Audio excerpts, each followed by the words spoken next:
ये जंग कभी शुरू ही नहीं होनी चाहिए थी। ये अल्फाज थे अमरीकी सदर डोनाल्ड ट्रंप के, जो उन्होंने अक़वाम मुत्तहिदा की जनरल असेंबली के इजलास के साइडलाइन पर इस्लामी ममालिक के सरबराहान से एक अहम मुलाकात में की।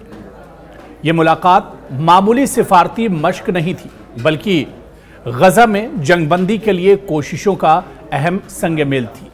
तो सवाल यह है कि क्या ये मुलाकात वाकई गजा में अमन ला सकती है?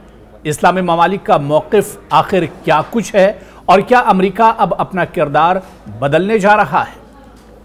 इसी को हम तफसील से जानने की कोशिश करेंगे। दरअसल अक्टूबर 2007 से शुरू होने वाली गजा की जंग में हजारों फिलिस्तीनी जाँ बहक हो चुके हैं, लाखों लोग बेघर हैं। इजराइल और हमास के दरमियान कशीदगी थमने का नाम नहीं ले रही है। इंसानी बहरान ने दुनिया की आंखें खोल दी।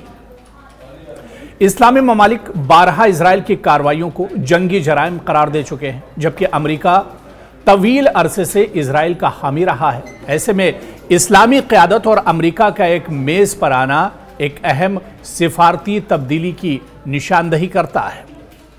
यह अहम मुलाकात न्यूयॉर्क में अक़वाम मुत्तहिदा की जनरल असेंबली के इजलास के दौरान कतर और अमेरिका की मुश्तरका मेज़बानी में हुई और इसमें जो ममालिक शामिल थे, इनमें ख़ासतौर से सऊदी अरब, मुत्तहिदा अरब अमारात, कतर, तुर्की, उर्दन, मिस्र, इंडोनेशिया और पाकिस्तान।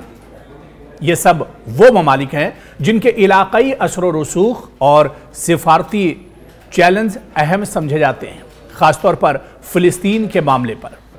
दरअसल कतर का मौक़िफ़ जंगबंदी और जो बंदी हैं उनकी रिहाई का रहा है। कतर के अमीर ने इजलास के आगाज़ में वाज़ेह किया कि इस मुलाकात का मकसद दो अहम नुकात पर काम करना है। गजा में फौरी जंग रोकी जाए, यानी जंग बंदी की जाए, और इसके अलावा जो इजरायली अगवा है, जो बंधक हैं इजरायली हमास के पास, उनकी रिहाई होनी चाहिए।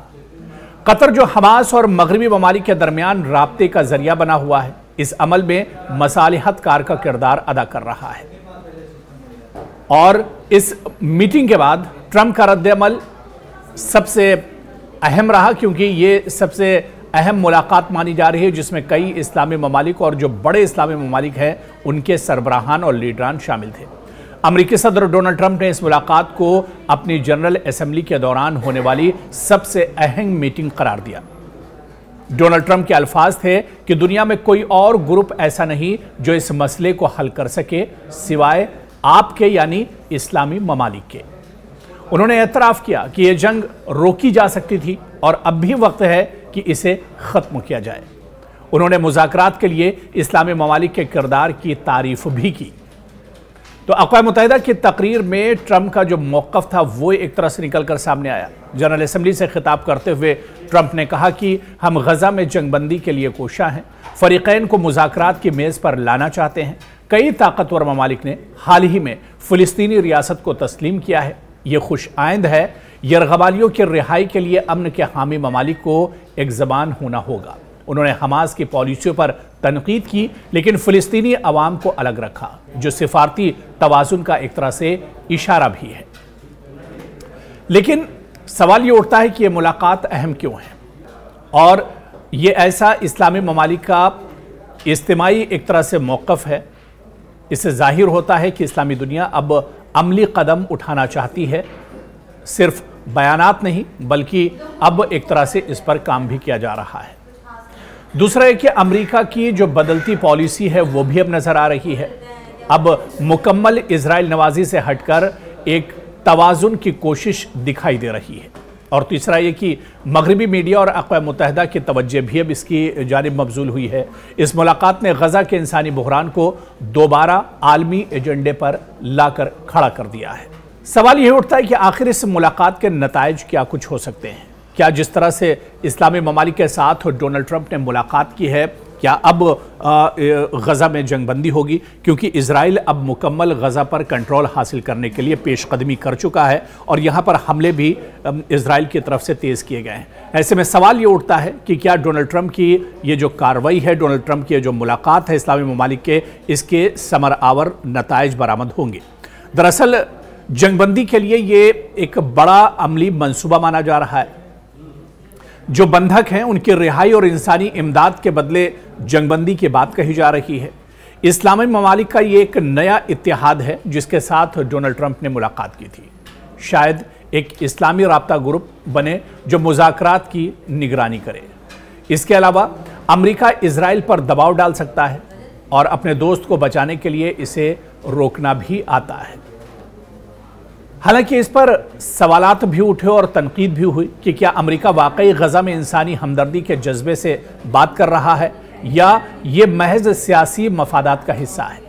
क्या इस्लामी ममालिक खासकर सऊदी अरब और कतर अमली इक़दाम उठाएंगे?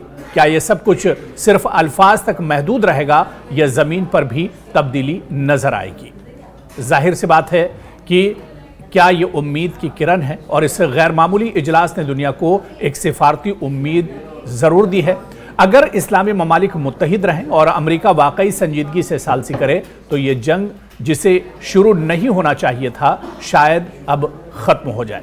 फ़िलिस्तीनी अवाम जो महीनों से और सालों से खून के आंसू और महरूमी का सामना कर रहे हैं, इनके लिए मुलाकात शायद अमन की नई सुबह का पेश खैमा बने। तो ऐसे में क्या ये जो मुलाकात है समरावर साबित हो सकती है और क्या वाकई में खुले दिल के साथ और नेक नियति के साथ ये मुलाकात की गई है? ये बहुत बड़ा सवाल है, क्योंकि डोनाल्ड ट्रंप ने जिस तरह से इस्लामी ममालिक से मुलाकात की है इस पर कई तरह के सवाल भी उठ रहे हैं। लेकिन जिस तरह से अब ये पूरी पेशकदमी हुई और जिस तरह से मुलाकात हुई है, ऐसे में यही कहा जा सकता है कि आने वाले दिनों में गजा में अगर अमेरिका जिस तरह से या इस्लामी ममालिक जिस तरह से मुत्तहिद होकर एक साथ आए हैं और जिस तरह से ये बैठक हुई जिसमें जो मसाइल हैं जो इस पर बात की गई है, हो सकता है कि आने वाले दिनों में अमेरिका इजराइल पर दबाव बनाए। हालांकि माहिरीन का ये भी मानना है कि गजा में जो इतनी तबाही हुई, गजा में जिस तरह का कत्लेआम हुआ, जिस तरह से खून खराबा हुआ या जिस तरह से अभी हमले किए जा रहे हैं, इसके पीछे इजराइल के साथ अगर कोई खड़ा है तो वो सिर्फ और सिर्फ अमेरिका है। और ऐसे में अमेरिका दूसरी तरफ इस्लामी ममालिक के साथ भी बातचीत कर रहा है। यानी माहिरीन इस मुलाकात को बहुत समरावर तरीके से नहीं देखते हैं, लेकिन एक तरफ ये भी कहा जा रहा है कि अगर डोनाल्ड ट्रंप इजराइल पर प्रेशर बनाते हैं, उनके ऊपर जोर देते हैं, तो शायद जंगबंदी हो सकती है। क्योंकि इजराइल के अंदर भी जो बंधक हमास के पास हैं उनके रिहाई के लिए बड़े पैमाने पर एहतजाज का सिलसिला चल रहा है, लगातार एहतजाज किए जा रहे हैं। ऐसे में ये हो सकता है कि आने वाले दिनों में बेंयामिन नेतन्याहू पर अमेरिका की तरफ से प्रेशर बने और इस्लामी ममालिक ने जो एक तरह से अपनी मांग रखी है कि गजा में खून खराबा बंद होना चाहिए, गजा में जंगबंदी होनी चाहिए, तो ऐसे में बेंयामिन नेतन्याहू हो सकता है डोनाल्ड ट्रंप की बात माने, अमेरिका का दबाव उन पर बने और ऐसे में गजा के अंदर एक लंबे इंतजार के बाद जंगबंदी हो सकती है। हालांकि इसके लिए ज़रूरी ये भी होगा या आने वाले दिनों में ये भी देखना अहम होगा कि क्या हमास और इजराइल दोनों जो माहिदा है इस पर तैयार हो पाते हैं या नहीं, क्योंकि जब तक हमास और इजराइल दोनों इस किसी माहिदे पर नहीं पहुंचते हैं तब तक ये जंगबंदी नहीं होगी। और ऐसे में गजा में जब तक बहुत देर हो चुकी होगी और बहुत बड़े पैमाने पर नुकसान हो चुका होगा।